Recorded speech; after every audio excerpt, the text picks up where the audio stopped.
मैंने देखा कि एक ऐसी एनजीओ है जो झुग्गी वाले बच्चों के लिए काम कर रही है। बच्चे ज़मीन पे बैठे थे, पढ़ रहे थे। टीचर जी जो भी उनके माइंड में आता है उन्होंने मुझे बुलाना शुरू किया। एक झुग्गी से हम लोगों ने पोर्टेबल स्कूल इनके लिए बना लिया है।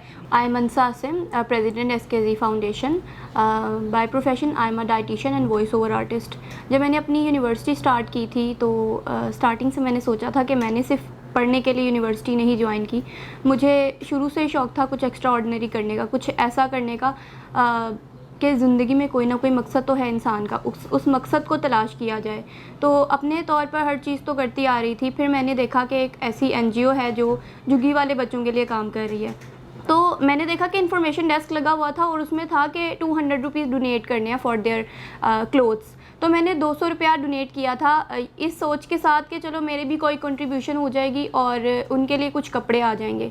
फिर मुझे पता चला कि मैं वो रजिस्ट्रेशन फ़ीस थी और साथ ही वो डोनेशन भी थी। तो मैं उस ऑर्गेनाइजेशन का पार्ट बनी एज़ अ वॉलंटियर। उसके बाद मैंने झुग्गियों का विज़िट किया। मुझे बताया गया कुछ कि पहले जब मैंने पहला विज़िट किया तो मैं अकेली आ गई थी। मैंने कहा मैं देखूं जाके वहाँ पे लोग क्या हैं, वहाँ पे क्या मतलब किस चीज़ में पढ़ाया जा रहा है, क्योंकि एक क्यूरोसिटी थी कि एक टेंट में कैसे पढ़ाया जा सकता है। तो मैंने ये देखा कि मतलब जो बच्चे थे वहाँ पे पहले मुझे कहा कि नहीं वहाँ पे अकेले जाना बिल्कुल ठीक नहीं है, लड़की का बहुत ख़तरात हैं और ये सब। लेकिन मैंने कहा कि नहीं, मतलब इतना भी क्या हो गया कि मतलब वहाँ पे इतने ख़तरात हैं और एक यकीन भी होता है इंसान को। मैंने कहा देखना चाहिए वैसे। तो मैं वहाँ पे गई तो बच्चों से मिली। एक झुग्गी लगी हुई थी, उसमें चटाइयाँ थी, बच्चे ज़मीन पे बैठे थे, पढ़ रहे थे। उस टाइम कुछ तूफ़ान वगैरह आया हुआ था तो बहुत मिट्टी थी, आसपास बहुत मिट्टी थी और सारी चीज़ें बिखरी हुई थी। एक छोटी सी अलमारी पड़ी हुई थी जिसमें बच्चों के बैग्स थे, उनके चीज़ें वगैरह थी, स्टेशनरी पड़ी हुई थी। मैं बच्चों से मिली, बच्चे इतना अच्छा मुझे उन्होंने रिस्पॉन्स किया। उन्हें लगा कि मैं उनको पढ़ाने आई हूँ, क्योंकि वॉलंटियर्स आते थे पढ़ाने। तो उन्होंने टीचर जी जो भी उनके माइंड में आता है उन्होंने मुझे बुलाना शुरू किया और मैं इतना इंस्पायर हुई कि इतना खुश अखलाक हैं ये लोग। वरना आम रूटीन में अगर हम लोगों से मिलते हैं ना तो वो इतने ज़्यादा वेलकमिंग नहीं होते, ना बच्चे ना ही पेरेंट्स। तो मैंने देखा, मैंने उनको वॉलंटरीली वहाँ पे पढ़ाना स्टार्ट किया, वहाँ पे आना शुरू किया। अपनी क्लासेस से टाइम निकाल कर मैं वहाँ पे आती थी। मैं वॉलंटियर से हेड ऑफ़ सिविल सर्विसेज बनी, उसके बाद मैं एग्जीक्यूटिव मेंबर बनी और फिर as president I am working in SKG. ये वॉलंटियरशिप से प्रेसिडेंट का सफ़र कैसे तय हुआ ये पता नहीं चला। मुश्किलात बहुत सारी आईं, लेकिन जब उन मुश्किलात को इंसान अबूर कर लेता है तो मेरे ख़्याल से आप वो सारी चीज़ें भूल जाते हैं और आपके पास एक मकसद हो तो फिर आपको कोई चीज़ याद नहीं रहती कि कितना मुश्किल सफ़र था। लेकिन मकसद यही था कि इन बच्चों की तालीम पे, इनकी तरबियत पे, इनको ये नहीं पता कि अल्लाह ताला कौन है। किसी को लगता था कि अल्लाह आसमान है, किसी को लगता था अल्लाह नाम है, तो किसी को यही नहीं पता था कि अल्लाह है कौन। तो एक बहुत ज़्यादा अपने आप में ऐसी बात है कि मतलब जिसको ये ही नहीं पता कि किसने पैदा किया है, जिसको ये ही नहीं पता कि हम लोगों ने क्या करना है, मरने के बाद हम कहाँ जाएंगे, तो उनको एक ये चीज़ भी सिखाना बहुत ज़्यादा मोटिवेटिंग थी।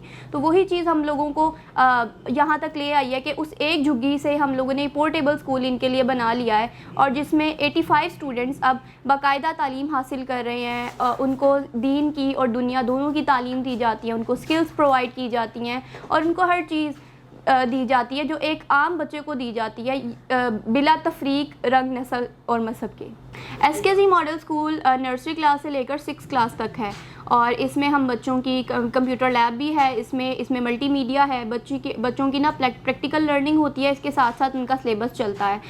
बच्चों की वीकनेस को दूर करने के लिए हम लोगों ने इनकी एक्स्ट्रा बुक्स जैसे रीडर्स वगैरह लगाई हैं ताकि इंग्लिश इनकी और उर्दू की जो बेसिक चीज़ें हैं वो इम्प्रूव की जा सके। स्टार्टिंग में हमारे साथ 300 से ज़्यादा वॉलंटियर्स थे जो काम कर रहे थे। डॉक्टर हिफ्ज़ा खान के साथ पूरी टीम थी एक जो उनके साथ काम कर रही थी और मैंने भी एज अ वॉलंटियर ज्वाइन किया था। लेकिन वक्त गुजरने के साथ साथ सब ने अपनी डिग्री को परस्यू करना ज़रूरी समझा। उन्होंने किसी को पैसे कमाने थे, किसी को करियर बनाना था, वो फिलैंथ्रोपी की तरफ नहीं आना चाहते थे क्योंकि उन्हें लग रहा था कि शायद इसमें ना पैसा है और ना कुछ है, सिर्फ मेहनत है और हम एक ऐसी चीज़ के पीछे कैसे जाएँ और शायद सोसाइटी का प्रेशर भी। तो सिर्फ मैं और डॉक्टर हिफ्ज़ा रह गए जो ये सारी चीज़ें अब कर रहे हैं, वो चेयरपर्सन है और मैं एज अ प्रेसिडेंट। और अभी भी हमारे साथ बहुत सारे ऐसे लोग मौजूद हैं जो ऑन एंड ऑफ आते हैं, वॉलंटियर्स हैं हमारे कुछ। और अभी इंशाल्लाह ताला हमने वॉलंटियर ड्राइव स्टार्ट भी करनी है। जो SKZ में शामिल होना चाहता है वो हमसे रब्ता भी कर सकता है और वो कभी भी बच्चों से मिल सकता है, कोई एक्टिविटी प्लान कर सकता है। हम हमेशा सबको वेलकम करते हैं कि वो आएँ, बच्चों से मिले। बात ये नहीं है कि ज़रूरी नहीं है कि आपने सिर्फ पैसों से ही मदद करनी होती है। आपकी कोई आपका सेशन, आपकी कोई बात उन तक पहुंचाना, उनको अवेयरनेस देना, यही बहुत बड़ी चीज़ होती है। और उनके लिए प्यार ही सब कुछ है। आप उनसे 2 बोल प्यार के बोलेंगे ना तो आपको लगेगा ही नहीं कि आपने कोई कंट्रीब्यूशन नहीं की, बल्कि वो आपको इतना अच्छा रिस्पॉन्स करेंगे कि आपका दिल करेगा कि आप दोबारा उनसे मिलें। देखें, इंसान ने ज़्यादा से ज़्यादा कितना जीना है, 60 साल, 70 साल, 80 साल, आखिरकार उसने मरना है, तो क्यों ना शान से मरा जाए। बाबा फरीद ने बड़ा खूब कहा कि वेख फरीदा मिट्टी खुली, मिट्टी उत्ते मिट्टी डुली, मिट्टी हंसे मिट्टी रोवे, अंत मिट्टी दा मिट्टी होए। आप भी मिट्टी हैं, हम भी मिट्टी हैं, हम सब ने मरना ही है, तो क्यों ना किसी की मदद की जाए। आप कामयाब होंगे, आपके पास बहुत शोहरत होगी, दौलत होगी, लेकिन अगर आपके अंदर वो एहसास, वो जज्बा नहीं है ना, तो आपकी कामयाबी अगर किसी और को फ़ायदा नहीं पहुंचा रही है तो इसमें आपकी कोई कामयाबी नहीं है। अपनी कामयाबी से दूसरों को फ़ायदा पहुंचाएं, दूसरों को एम्पावर करें और आप अपने तौर पर ही स्टार्ट करेंगे ना हर चीज़। बहुत आसान है ये काम। आपके घर में जो काम करते हैं, बहुत सारे लोग काम करने आते हैं, आप माली रखे होते हैं लोगों ने, ड्राइवर्स होते हैं, घर में काम करने वाले 4-4, 5-5 लोग होते हैं, उनके बच्चे, आपने देखा हो उनके बच्चे उनके साथ आते हैं, तो उनसे पूछें कि आपका बच्चा पढ़ता है, और अगर उसका बच्चा नहीं पढ़ता ना तो उसका बेरा उठाएं कि उसकी फ़ीस दें। अगर आप आउटिंग में, अगर एक बार का आप डाइन आउट करते हैं ना तो ही आप इतने पैसे लगा देते हैं कि एक बच्चे की 1 महीने की फ़ीस निकल जाए। तो आप अगर इस चीज़ का बेरा उठा लेना कि आपने उस बच्चे को एम्पावर करना है, तो फिर आपका काम पूरा हो गया है।